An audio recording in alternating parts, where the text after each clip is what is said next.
All right, sorry for the late start, ladies and gentlemen, but here we are anyway. You'll notice that Amanda is not with us tonight yet. She ran into some pretty nasty traffic on the way home and may not even be able to join us. But that's part of the problem when you live in a major metropolitan area. So anyway, we're going to do the best we can to take you through tonight's show. The first thing we want to hit tonight is important news coming out of Southeast Asia, specifically the country Myanmar.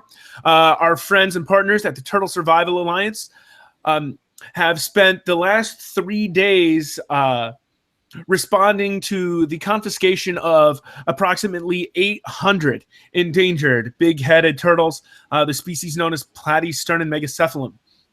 The incident took place in a border town of Thailand and Myanmar, and these turtles are being cared for, triage, etc., and the plan is to hopefully get them back out into the wild as soon as possible. I mean, I don't know about you, Anthony, but for me, I feel like we're getting it's almost like nightmares back to the Palawan incident, albeit we're literally talking only about a fifth of the size. Right, a fifth of the size, and with the Palawan incident. With the Palawan forest turtle, Simonrachella latensis, that turtle, there was thought to be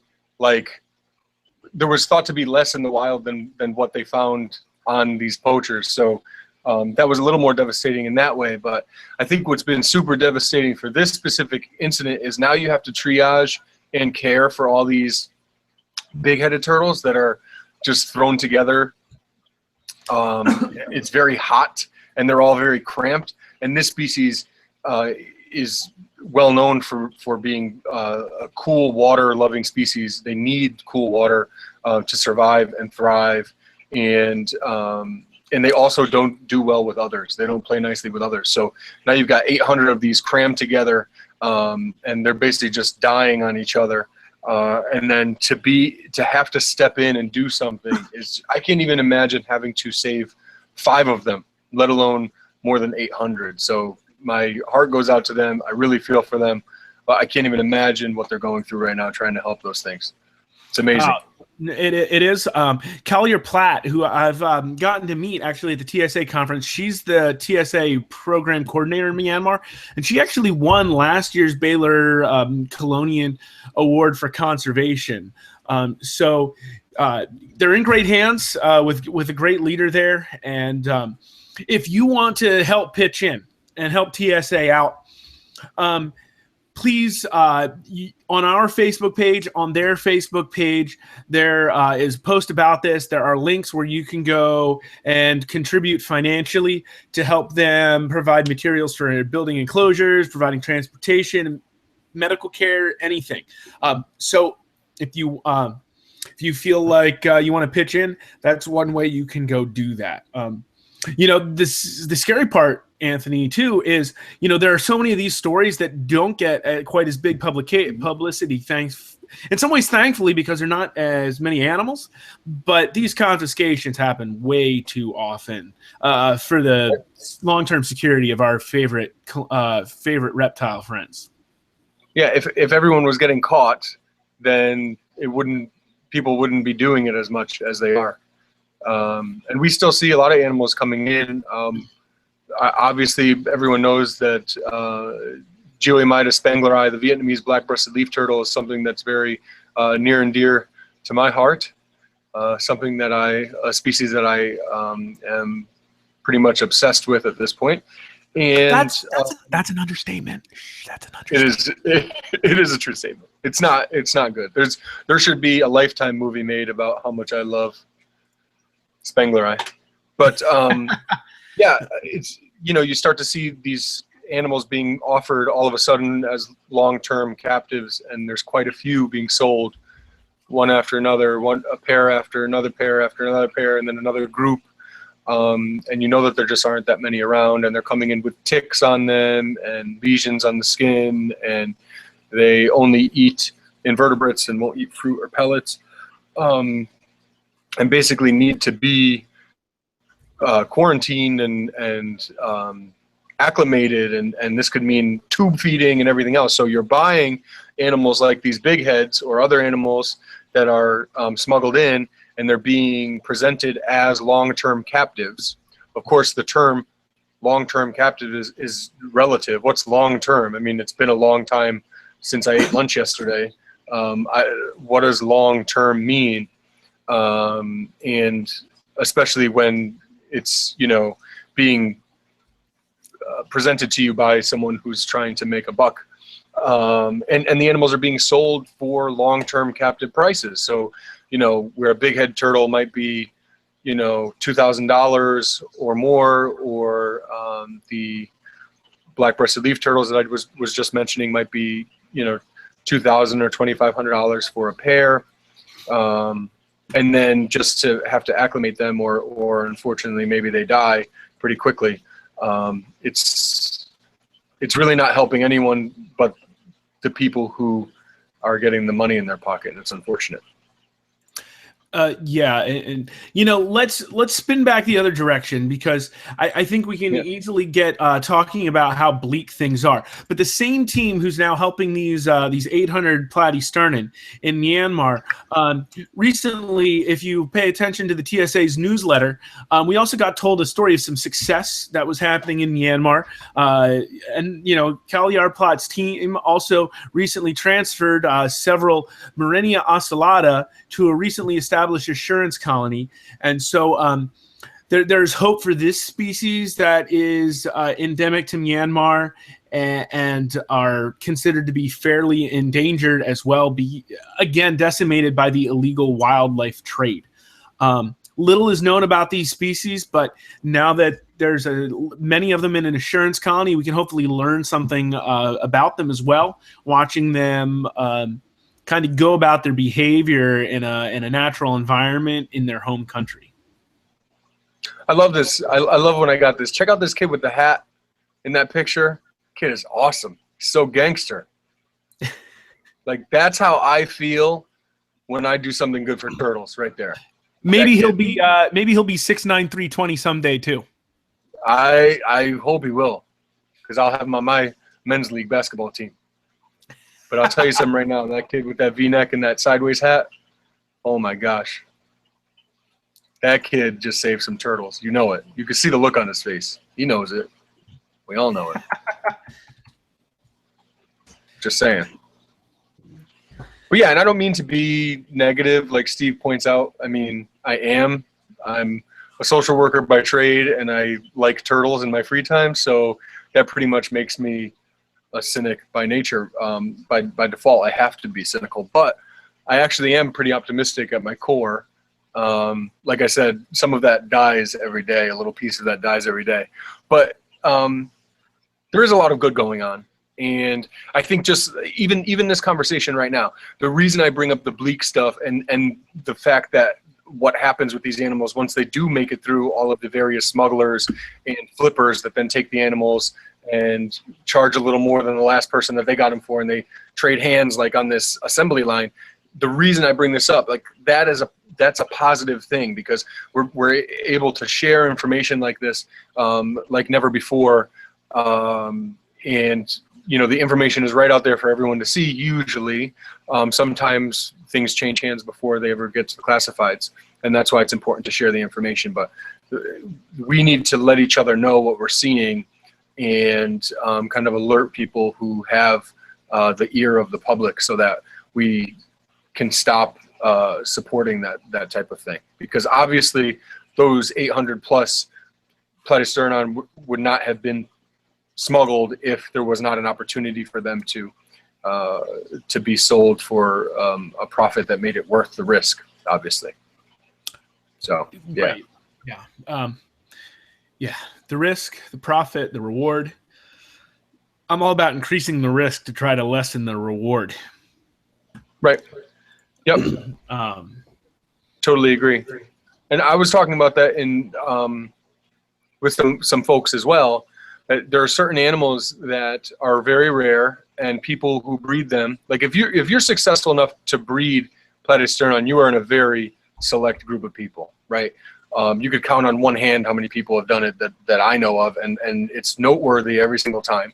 And that's including private breeders and or private breeder that I know of, and institutions.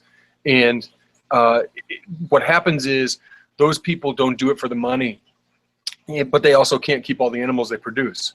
So they will, for a smaller sum of money, usually sell those animals. I'm saying private people for species like this. Now, there's only one example for Platysternon, and he's a wonderful man and a wonderful breeder. But when these rare animals are produced, sometimes they change hands off the classifieds because those people are not doing it for the money. They don't want their animals broadcasted out there with a price tag. I'm kind of like that. I would much rather, pass one of my hatchlings along for a half or a fourth of the cost of price of what they should be or what they would be in the open market, and to make sure that somebody gets the animal who I can trust, who I can talk to in the future and say, hey, how are they doing? Hey, can you give me some measurements on the animal so I can see, how it stacks up against the ones I'm raising, so we could see if the differences in our diet or whatever other husbandry things we're providing, how that's affecting the growth. I can't get that if I sell them in the open market. But something to think about is the more of these animals that we can get into the open market on the classified ads, then perhaps the more we kind of publicly reduce the need for poaching. And I don't know how sound of an argument this is, but I think it's at least worth considering. That if everything's changing hands behind the scenes for small amounts of money when they can be out in the open for fair prices and take the place of what's being poached and then sold as long-term captives. Just a thought. Well, yeah, it's a double-edged sword, my friend. Double-edged sword for sure. Yeah, and I like to look at the pros and cons of everything, and there are pros and cons to this thought and probably everything else tonight that we'll talk about. But just wanted to throw it out there. Yeah, no, we talk about it so often, and not everything is as black and white as I think our human desire would like it to be. Whole lot of gray area going on. Whole lot of gray area. Right. Talk about hatchling Platysternon. If you like pictures of turtles, which I think for most of us sitting here watching this, we like pictures of turtles, right? I like pictures of turtles, yeah. I like pictures of turtles too. And so we also talked about the TSA here. So where you can support the TSA a little bit, it wouldn't get to them right now. It'll get to them right at the end of the year before the year's out.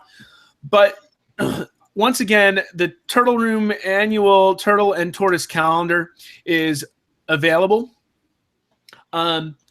Once again, we've joined forces with the Turtle Survival Alliance. There are pictures in here from the Turtle Survival Alliance, including a hatchling Platysternon megacephalum from the Turtle Survival Center in South Carolina.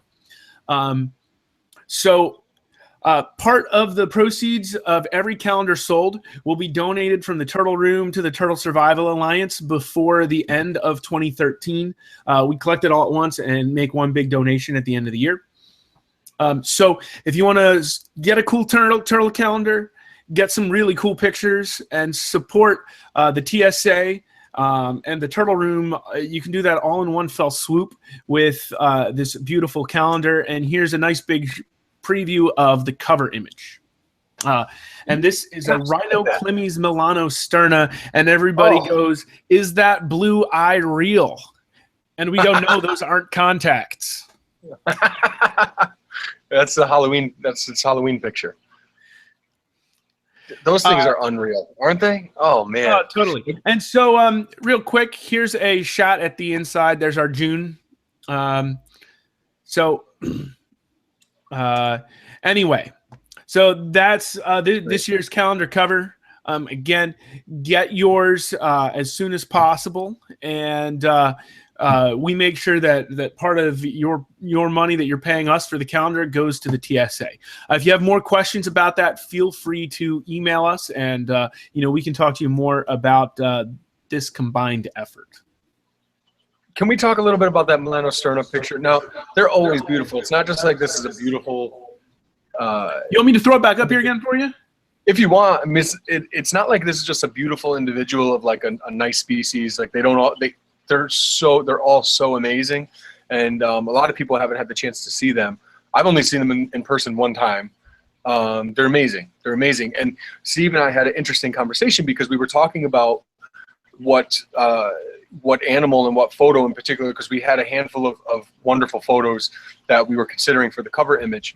And this one, and we won't talk about the other ones, but this one we get into the conversation of, you know, what are we trying to portray with the turtle calendar? This is supposed to represent the TSA and the turtle room.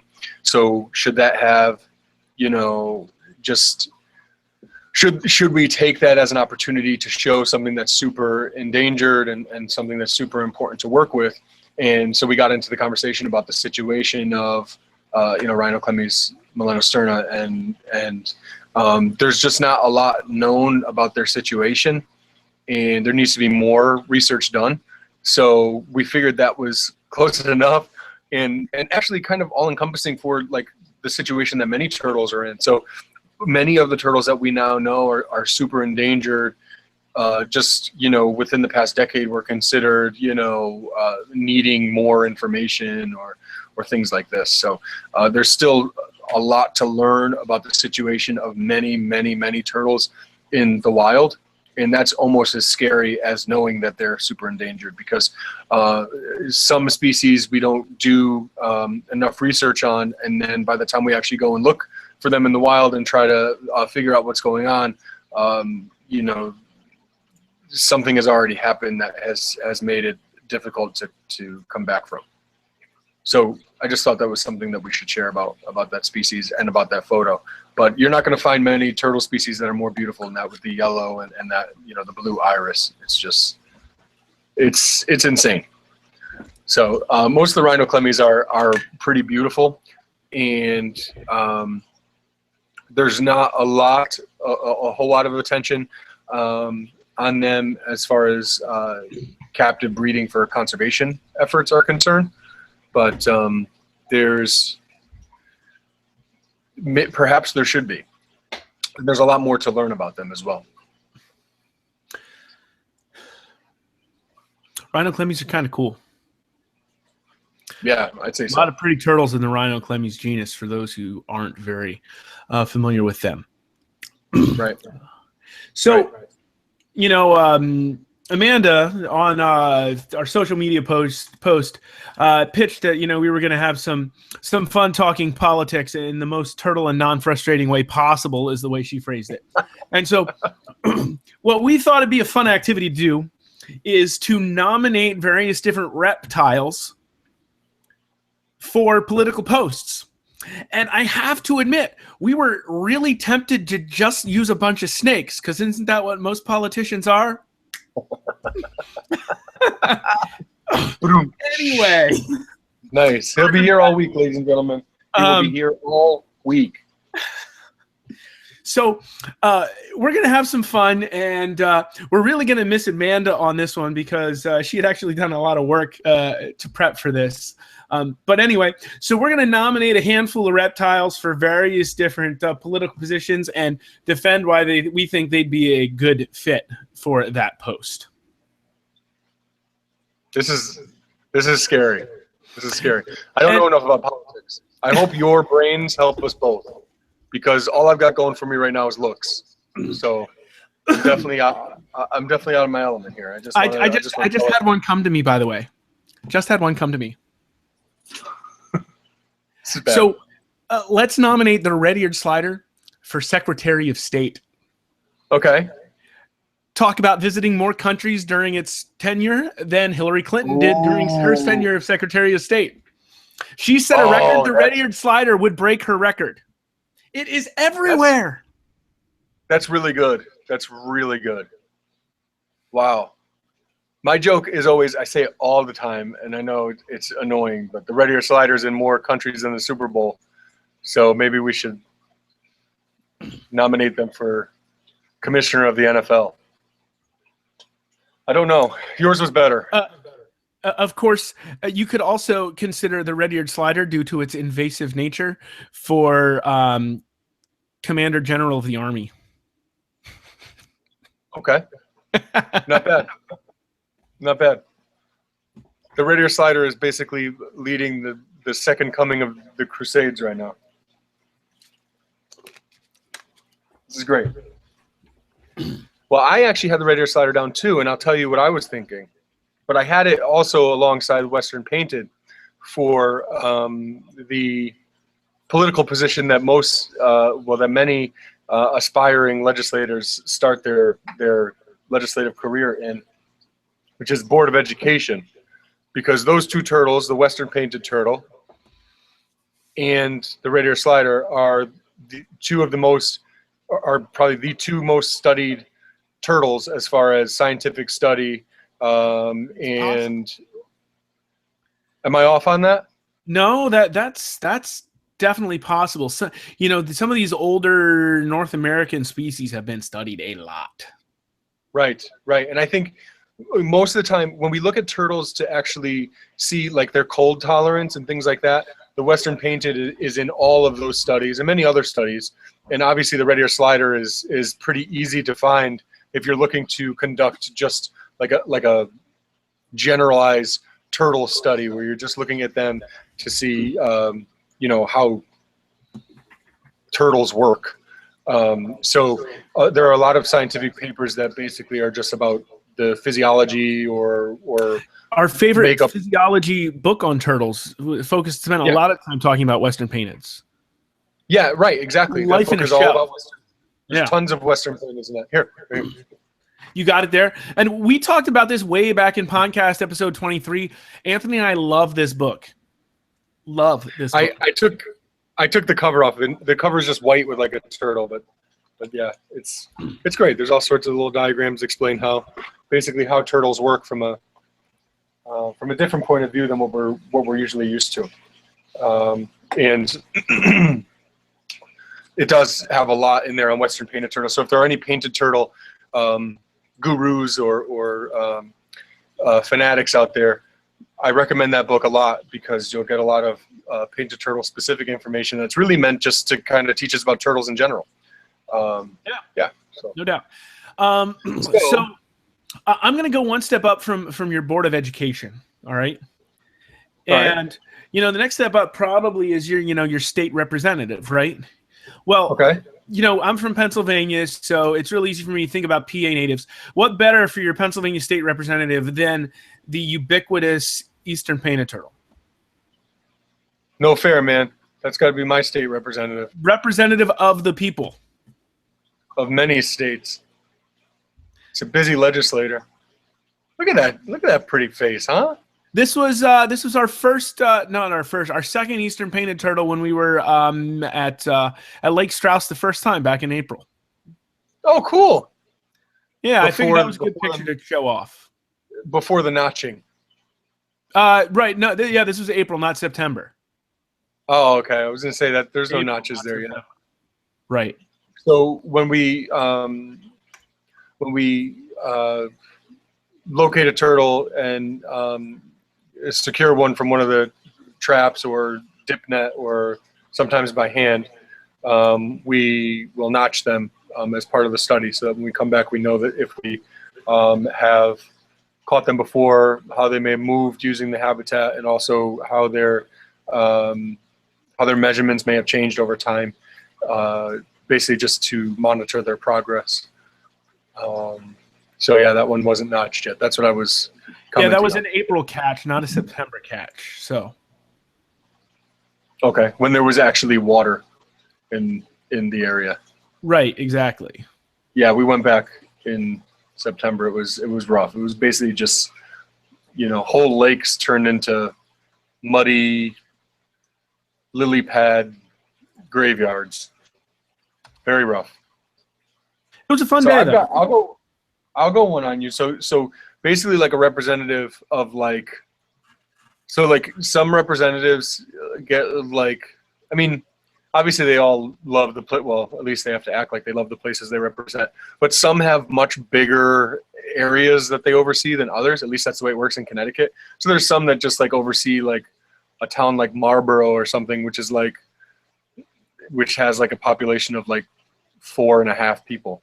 And for that type of legislator, I would go with the bog turtle, which is actually native here in Connecticut. And the reason I say this is because their populations are so fragmented and so small, and sometimes they go completely under the radar. So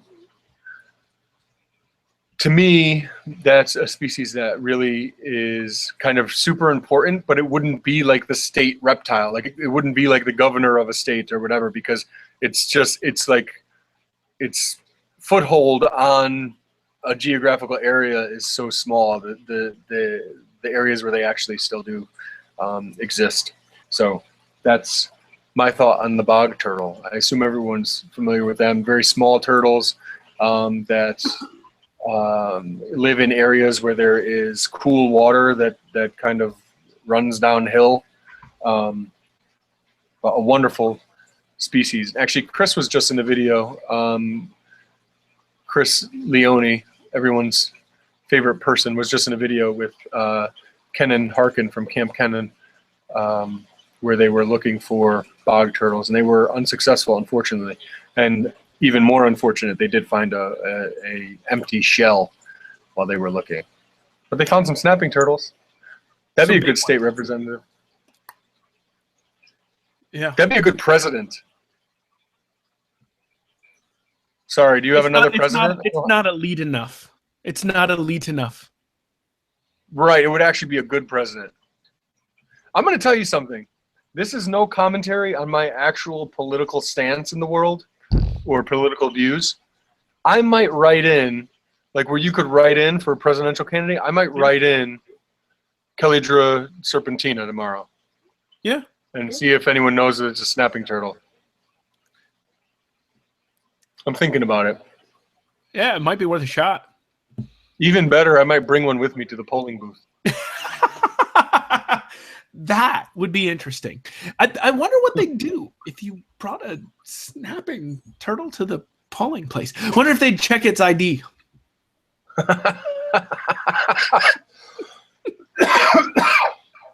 I'm sure someone would try to bring it in and get it to vote. What are you talking about? My brother can't vote. He's angry. He's hangry. He didn't have breakfast. That's all. What? He's not a turtle. What, are you kidding me? Let him vote. He has a right. I'll circle the ballot for him. I know who he wants to vote for. He's angry. Leave him alone. You can give it your extra birth certificate. Yeah. For those who don't know, that's an inside joke that I just learned about recently. We'll keep the rest of that one you want private. me to tell the story? I'll tell it. You want me to tell the story? You want to tell the story? All right. This is kind of funny. Although I hope nobody comes after your mom after this. Oh no, she's done much worse. Much worse. I'll tell you the story. I just got done I just got done watching old home videos with my mother upstairs. She came over for dinner and we watched some home videos. My family is a friggin' wreck. It's so bad. We are the worst. We come from a long line of degenerates. I'm officially breaking the purely only mold. Yeah, I am, and because I'm a decent human being, and I don't mean I'm a great human being. I mean I'm just decent, and yeah, I'm proud to do so. But I mean I like turtles. I think that's if any of my past ancestors found turtles, I think they'd be a lot happier in life and probably would have gotten less trouble. And did we just lose Anthony?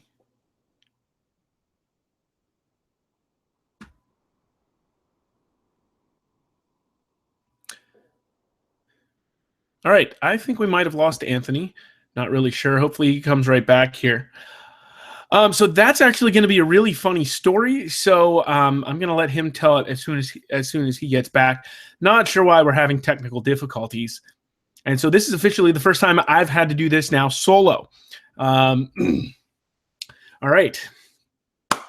So, yeah, and I'm really not sure where to go next. Man. Normally, I'm trying to be like the third or fourth voice while I'm just, running the controls back here. And so now I'm the one voice. So thank you, viewers, for being here with us. If you're actually seeing Anthony and I'm not, and I'm talking over him now, I'm really super sorry.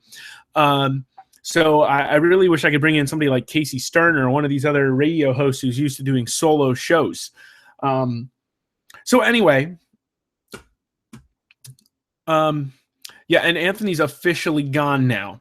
So I definitely know I'm not talking over him. So while Anthony goes back and figures that out, hopefully he'll join us here in a second. If you have a particular turtle or tortoise species that you'd like to throw out as for a specific post, feel free to give us a shout out on the chat area here, and we'll include your comment.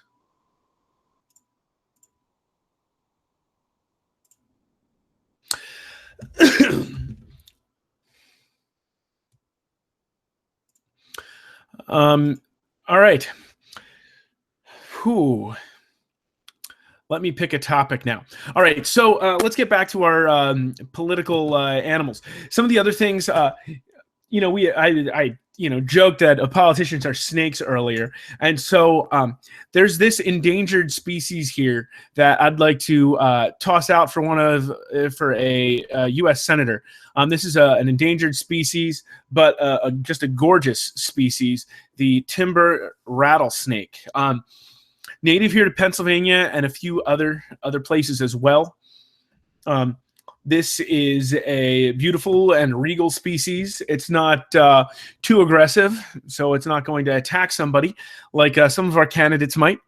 But it's still a snake. It's still a politician, so I guess you got to watch out. Timber rattler snake is a kind of a what's the word I'm thinking of? It's kind of one of those top species herpetologists like to get to see because they do have kind of while they are widespread across several states, they do have a specific habitat, typically based in the mountains and even a face of a mountain facing a certain direction. They like the southern and west sides specifically. Beautiful animal. So the timber rattlesnake will be one of our senators tonight. One of the other political positions that most people don't really think about that is often elected a lot of places is the sheriff. And, I was trying to think today of a species that we might make the sheriff of our little political episode here. So, since I'm here solo right now, those of you who are watching, let's get in on those comments here, and you can help us figure out which species should end up being our sheriff of our little reptile town, or reptile country, even reptile towns. I mean, we could pick a sheriff for every one of our little neighborhoods. I know, Anthony mentioned the common snapper a little bit earlier, and so. Right down the street here from my headquarters, there's a local pond, and the sheriff of that pond is definitely the common snapping turtle. Ooh, I like that. The common snapper comes out of there, patrols around, kind of chases some of the neighborhood kids away because they get scared of this big turtle, and goes and lays a nest, and then eventually comes back into the pond and just kind of hangs out there for a while. He makes one or two appearances every now and then.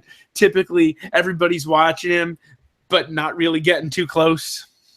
So, common snapper is the sheriff of my little lake down the street. And Anthony has rejoined us. So we did have somebody comment while I was here soloing on live chat. Tammy, who's actually a regular customer of ours. She's one of my favorite people in the world. Don't tell my wife; she'll get upset. Tammy was wondering if, since we're in November, we've got a Minoria impressa on our calendar currently in 2016, and she said, I always think it would be cool to see a little more info on some of these species. And so Minoria impressa is a tropical tortoise.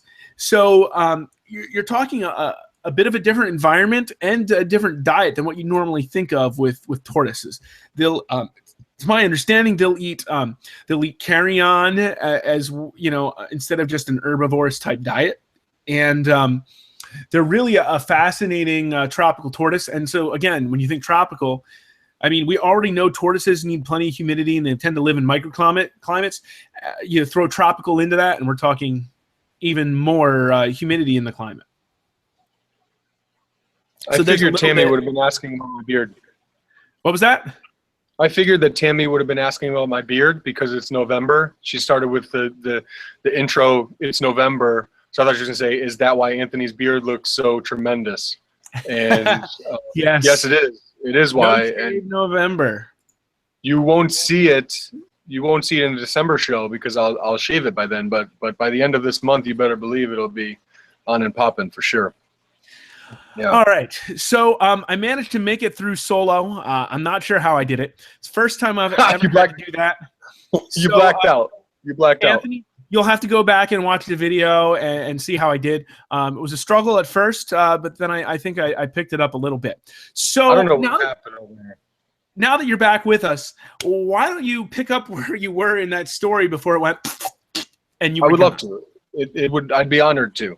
So anyway, my mother says make the honor roll and you'll get a tattoo. So I do make the honor roll. So now she's got to not lose respect from her son by basically blatantly lying to him, and has to make good on her promise. So you have to understand that as a 14-year-old, I'm 6'8" with a full beard and a size 18 shoe. This should not be that much of a problem. So she takes me to the tattoo parlor with money in hand, ready to make the appointment. And the guy says, how old is he? She says, of course, like any respectable mother would, he's 17. And then he says, that's great. That's perfect. Just next time comes in, either bring his birth certificate or his ID, and we'll hook him up. So she says, okay, great. Trying to think, what the heck am I going to do? So she makes me a fake birth certificate using a typewriter. And you know how it has like a state seal on it that's like real that you can't make up, like on your birth certificate? She uses the emblem indent of the Cadillac emblem on the owner's manual for a 1993 Cadillac. And not to date myself, okay, the car was already old when she did that. And takes that with me to the DMV and gets me a real fake ID, which we then take to get the tattoo. And people always ask me, I really wish I could have found that ID because I could have had a lot of fun. Next year when I turned 15, I actually turned 18 on the ID. And when I turned 18, the ID would have said that I was turning 21. So unfortunately, I missed the boat on that. Could never find it. She probably burned it or something. But bottom line is my mother took me to the DMV and basically really like falsified information so that I could go and get a tattoo. And I love her for it. And I'll tell you something else. Parents of the world out there, I'm a parent now and I think about this stuff all the time. I was a good student from that moment on. I don't know why. It just changed it. I love the story. I told everyone, probably embarrassed my mother a lot. But like that really meant a lot to me that she kept her word. And I am one tattoo richer for the whole experience. And she should be proud. I know I am. That's the story. Funny story. In fact, I've known Anthony for years. We've known each other in person for at least 6 years now, if not, I think about 6 years. And I've known him online even longer than that. And that's a few weeks ago was the first time I actually heard about that story. And so Tammy is now saying she needs to see evidence or it didn't happen. So roll up that sleeve. See, I talked about the beard. That was a little internet flirting there. That was terrific. All right, tie's coming off. This is the worst tattoo ever. It's such a tattoo that a 14-year-old would get. This is bad. Oh God, I'm so embarrassed right now. And it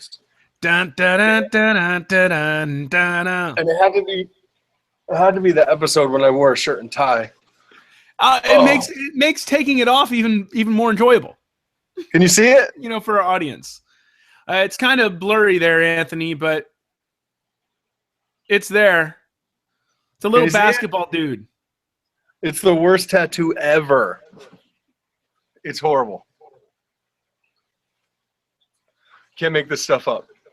Damn, I'm looking kind of brolic today. Just saying. So now I'll just tie my tie for everyone too.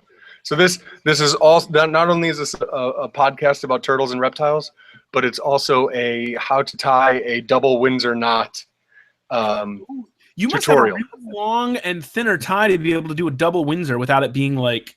No, I just wear my pants up above my belly button. That's how I make up for it. Sorry, everyone. My ties are too thick to tie a double Windsor. It ends up with this literally a giant size knot. Sorry for all of our 13 and 14-year-old viewers. That was some grown man humor for you. Just saying. I've got one more elected position that I go for it. Go for it. We've got some time. So I think for like city manager, because that's something that actually happens. We have a township commissioner, or not commissioner, a township. I can't remember his name, but yeah. But we don't have townships. Well, we have townships, and we have boroughs, and we have towns and cities, and we have all sorts of different things because we've got rural you guys are big. and We're little and easy.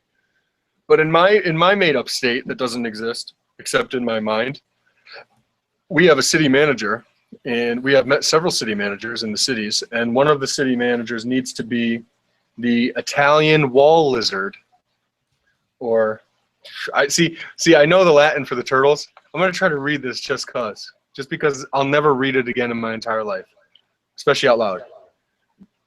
Podarcis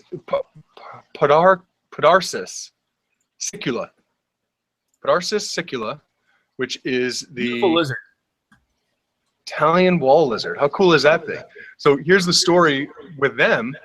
So these guys are actually invasive, and they live like in New York City.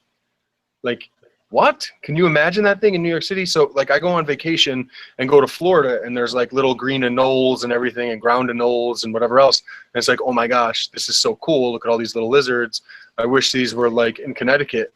These Italian wall lizards are in Connecticut, and they're in New York City, and they're in other metropolitan areas and other areas where they don't, where they shouldn't be. And they're actually like extremely invasive and do extremely well in areas where they are not from.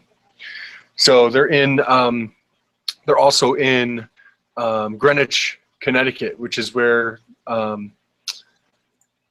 it's like the rich part of Connecticut, and it's right on it's the little part of Connecticut that kind of juts out on the map and is right next to New York and very close to the city. So not surprising necessarily that they're in those two spots. Probably the same person, the same scoundrel responsible for both of those invasive placements, but a really cool looking lizard. I'd love to see them. I'd love to make a video about that. We should do that, Steve. We should be lizard people for one day. I like lizards. I find them fascinating. I used to keep some anoles. There's something about some lizards that I really like, and that one's really, really attractive. But there are definitely some lizards I'm a big fan of. Big fan. So apparently, by the way, your new nickname is Cadillac. And because you're the biggest of Cadillacs, I'm going to call you Cadillac Escalade.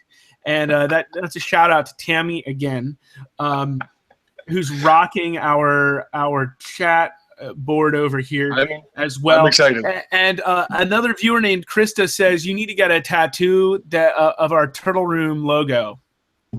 That's true. I really do. I feel like I'm saving that one. The turtle and the circle. I'm saving that one for my forehead, I think, because my forehead's so big. Something needs to go there, right? I mean, honestly, I can't just leave this forehead as is. Something needs to go there. You know what I mean? But yeah, I'm gonna wait. Get it on the top of your head. Oh, good point. I could do like a Bam Bam Bigelow. That's a good idea. That's a really good idea. I didn't think about that. But for Shannon, in case she ever sees this, by good idea, I hope Anthony's joking. Oh, I'm in, man. I'm all in. All right. So I'm all in. Before we hang up on this episode, especially since we're talking about reptiles being, our political figures, we need to toss some candidates out there for our reptile president. And like honestly, if we're talking about North American turtles, are we though? Are we? Well, we're not necessarily, but I'm saying that's why I said if you bring up a North American turtle as a possible candidate for our president, which one is right? Is, we've is never more had regal, more seemingly more wise than the North American wood turtle, considered by some to be the brightest of all turtle species, as far as in the head goes. Most intelligent. Yeah, I could see that. Like if there was a movie like Ants, like starring Woody Allen, and Woody Allen is like the Red Ear Slider, who's like part of the shipment from Louisiana, and then like there's snapping turtles, and like they're like Dwayne the Rock Johnson plays a snapping turtle. I could see the president being a wood turtle. I could see that. No doubt. Oh, there's some handsome fellas. Yeah. Here's one of those handsome fellows. Oh, I was talking about you, but I'm not in here. Yeah, you are. I just saw you. Oh yeah, there I am, and there you are. That's right. We are stuck down there. Look at that. Yeah. We showed everybody some of these pictures back in our May episode, but honestly, I can't get over like this picture at all. This is a hatchling wood turtle from the wild. So very cool. Presidential. So Dead Snake Skate says he's voting for McCrockley's 2016. I love that. Yeah, good for you. I'd pick the alligator snapper over Donald or Hillary any day. Just saying. Yeah. And only slightly more than Ross Perot. Yeah, true. 90s reference. 90s reference. And how cool is it that our first two comments came from females? I didn't know any females watched the show. That's terrific. I don't know if they were our first two, but First two of the night. I mean, first two of tonight. Oh yeah, no. I don't mean our first two comments. Really we get plenty of comments. We get plenty of comments. Yeah, we're big time. Yeah, of course. It's great. I don't know. I feel like with some of these positions, you'd want to throw some of the popular, the bearded dragon or the ball python. Ball python. Maybe that's our first African president. The ball python. Python Regis, of course, the royal python. Would it? I don't know. I think with the ball python, you'd have to worry about it morphing into whatever people want to see. That's good. Yeah. Tough to rule the country from plastic tub with a lid on it. That's true. I've always said that. Oh man. That's good. And of course, the leopard gecko is right in the same boat as the ball python. Yep, for sure. Yeah, albeit a smaller container. When you were talking about lizards, I actually was a bearded dragon breeder. I don't know if a lot of people know that, but I actually at one point had 19 bearded dragons in my breeding colony, and it became a little much. And I've always remembered that with my turtle endeavors, that you gotta take it slow, like the turtle. That's a turtle movie. Looks like a hermit crab. Steve, are you with me? I am. You like my hermit crab? Respond to a comment. Do you like my hermit crab? I do. That's a really good hermit crab impression. How do you feel about hermit crabs on a scale of 1 to 10? 5.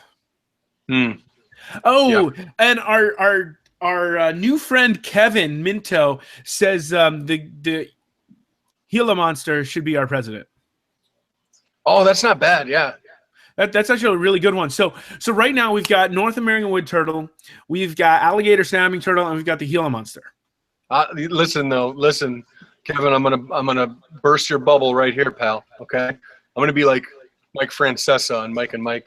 I mean, that's not Mike and Mike. Mike Francesa on The Fan, where when callers call in and he just basically kills their dreams. So get ready for your dreams to be killed. It wouldn't work because this day and age, you gotta plan for your president to be part of at least one scandal, probably sexual. And when the Gila monster is making out with interns, it's going to turn into a bigger deal because that saliva is going to get him in trouble. If you don't know what I'm talking about, Gila monster having kind of venom in their saliva, that's not going to go well.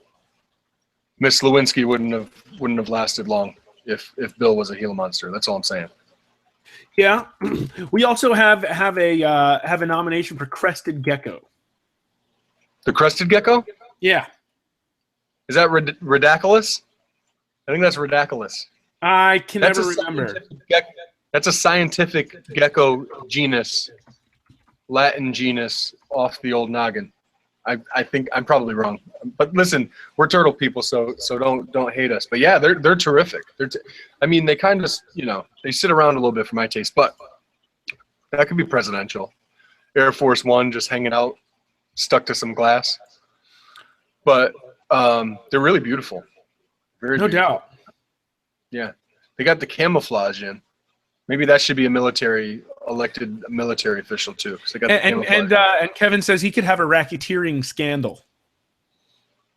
Yeah, that's not bad. From he came up in the desert. Take you out to the desert, put you in the hole. And Dead Snake Skate says, along with McCrockley's as president, his vice president would be one of my favorites, Graptimus Barbary. Oh my gosh! What are you? Are you sure you're not this dead snake fella? Is that not you? Nobody knows those Graptimus species. Nobody likes map turtles, do they?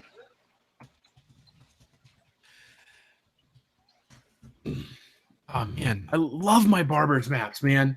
Oh, and those girls are getting big. You remind me. There's a video of this guy like going wild on Tosh.0. This guy going wild when there's a train going by, and he's like, "Oh my gosh!" and it like toots its horn, and he like absolutely like has like a muscle spasm, like he's freaking out. He absolutely reminds me of us with turtles. I think about that all the time. Like if people watched us talking about turtles for an hour and a half, but if like just show up at Chris Leone's house when we go down there together, like for 7 hours and we talk about turtles and don't even stop to breathe. I'm sure there are people here who probably love to be a fly on the wall for that conversation. Oh, we have fun. Oh, we do.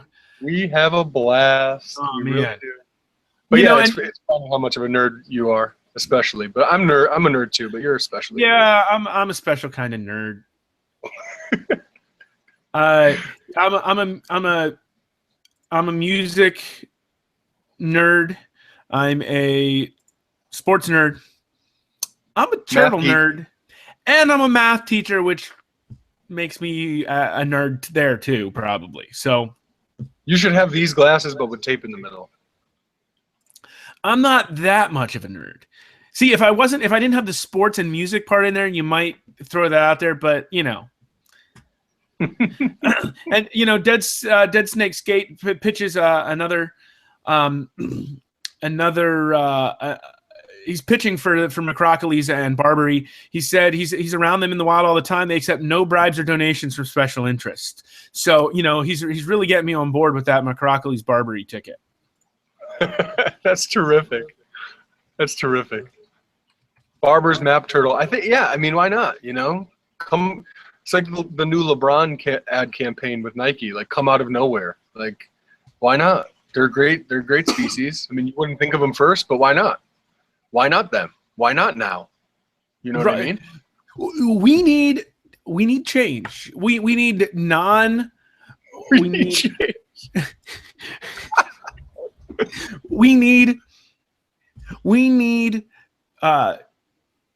non oh shoot, now the word just went out of my head again. You're welcome. Non-establishment candidates, and Mercrockley's Barbary is a non-establishment candidate. Yep. We want to put the system on trial. Yeah, I agree. Well, you got my vote. I'm writing in Graptimus barbari tomorrow at the polls, 6 a.m. So, and you know, I mentioned these when I was talking to Anthony earlier on the phone, and I thought I was going to throw them out here at some point. This is a marbled salamander. Just how cool is that? By the way, and I love this camera. And by the way, the camera that took these pictures was donated to the Turtle Room by our good friend and partner Andrew Hermes and his Arizona Tortoise Compound business.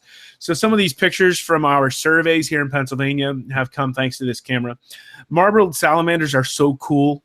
You know, I want him in my cabinet. That's for sure. Like literally, you took that salamander home and put it in a cabinet. No, I mean, I want my president to put him on the cabinet. I was just kidding. I know that the president has a cabinet as well. And it probably has all sorts of goodies in it. But was that from one of the surveys? Yeah, that was when we were at Swatara on Saturday in September. We saw more than half a dozen salamander species. There's probably more than that native into the park. When you get to see that site for the first time in person, you are going to love it, man. That's so cool. We have a spot here in my hometown where there's 4 species. There's 5, but really notable marbled. There's spotted salamander, but there's also blue spotted and Jefferson salamanders, and this blue spotted and Jefferson hybridized. So it's really cool. You'll see sometimes you'll see some that look more one way and some that look more the other, and then some that look, you know, really in between where it's difficult to tell what's going on. But it's very, very interesting, and they're rare here in the state. So the state wants you to fill out a form when you find them here. I still haven't done that, but I have found them right here in my old hometown. From my hometown to Steve's cabinet. Right there for you. You know? Yeah.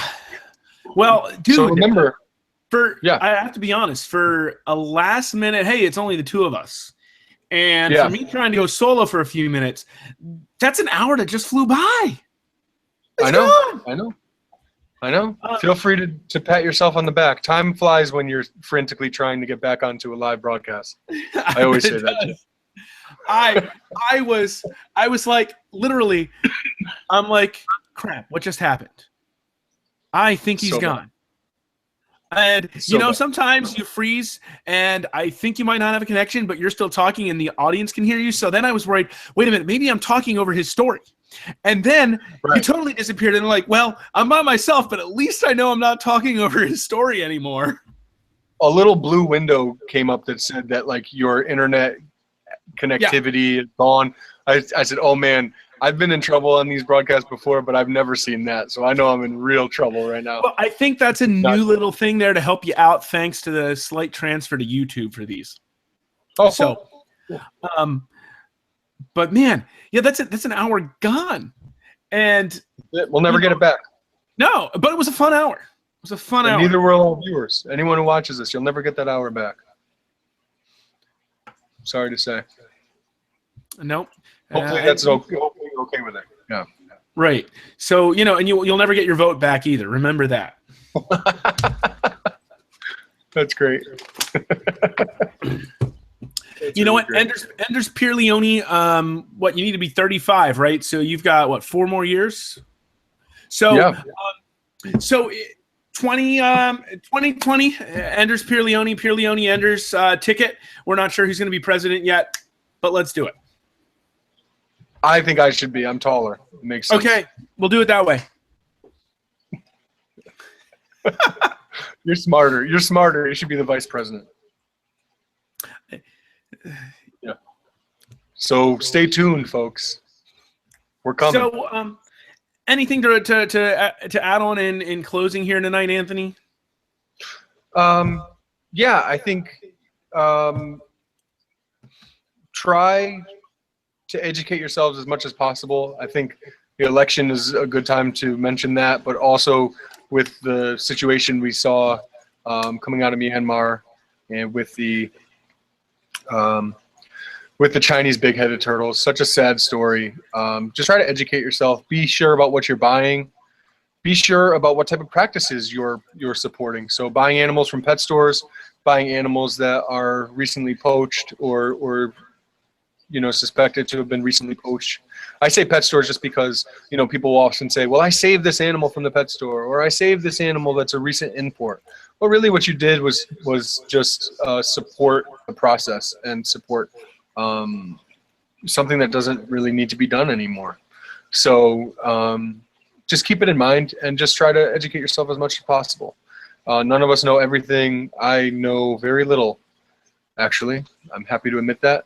And we all need to strive to be lifelong learners, especially when we're turtle people, because we chose turtles, and their situation is rather dire sometimes. So we need to take that seriously and appreciate the opportunity we have right now to be able to work with them and take it seriously and make them a priority in our lives if we are lucky enough to have them in our lives. So, for those who weren't with us at the very beginning of the episode, Anthony mentioned the Platysternon confiscation, and so real quick, here it is again. 3 days ago, 800 endangered big-headed turtles were confiscated, and so TSA's Myanmar team is working hard to get them perform triage, get them back to health, and get them back to their homes in the wild. If you felt led to, you can find the link to this newsletter on our Facebook page. You can also find some of these links on our Facebook page or TSA's Facebook page. You can show your support by contributing money to help them purchase materials for building enclosures, providing transportation, or emergency medical care. And we also want to remind you really quickly before we go once more about our 2017 calendars. Just like last year, part of the proceeds will go to the Turtle Survival Lines here at the end of the year. And that money will go for to all the proceeds from these calendars will go to either the TSA or the Turtle Room. So it goes towards conservation and education programs, no matter which way it goes. Some of it we'll be donating to TSA. On December 31st, we'll take how many calendars we've sold so far, multiply that by the amount of donation, and we'll send that right on over. So that was a fun episode of the Pondcast. This was episode 29, and I hope you like our little kind of fun little name there, Herpolitics. So nice. Have a great evening. For Anthony and Amanda, who wasn't able to join us tonight, I'm Steve. Have a great night, and we'll see you again on, let me check the date. It is Monday, December 5th. Monday, December 5th will be episode 30, and I believe we're supposed to have a special guest with us that night as well.